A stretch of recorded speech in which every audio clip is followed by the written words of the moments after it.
Ashwatthama minus శాపగ్రస్త అమరుడు. ఆకాశం మేఘావృతమై ఉన్న ఒక రాత్రి గురు ద్రోణాచార్యుని ఇంట ఒక శిశువు జన్మించాడు. ఆ శిశువు నుదుటిపై ఒక దివ్యమైన మణి ప్రకాశిస్తోంది. అది అతనికి ఆకలి, దాహం, భయం నుండి రక్షణ కవచం. తండ్రి గర్వంతో ఇతను అశ్వత్థామ, నా వారసుడు, అజేయుడు అని ప్రకటించాడు.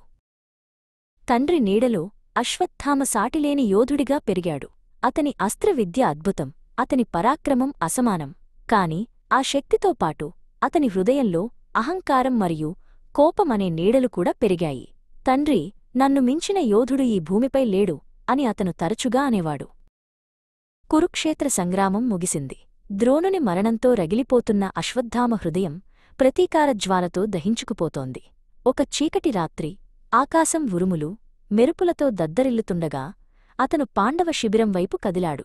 నా తండ్రి మరణానికి ప్రతీకారం తీర్చుకుంటాను, అతని ఆత్మ ఘోషించింది. నిద్రలో ఉన్న ఉపపాండవులను పాండవులుగా భ్రమించి అశ్వత్థామ తన ఖడ్గంతో వారిని నిర్దాక్షిణ్యంగా సంహరించాడు. ఆ శిబిరమంతా రక్తంతో తడిసిపోయింది.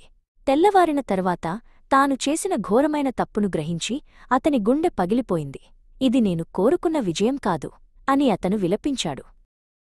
మరుసటి ఉదయం ద్రౌపది తన కుమారుల మృతదేహాలను చూసి గుండెలు పగిలేలా ఏడ్చింది. ఆమె కన్నీళ్లు భూమిని తడుపుతున్నాయి. శ్రీకృష్ణుడు ఆమె పక్కన నిలబడి అతని ముఖంలో దైవికమైన కోపం, అనంతమైన కరుణ ఒకేసారి కనిపించాయి. ఓ కృష్ణ, ఈ అన్యాయానికి న్యాయం లేదా అని ద్రౌపది ఆక్రందించింది.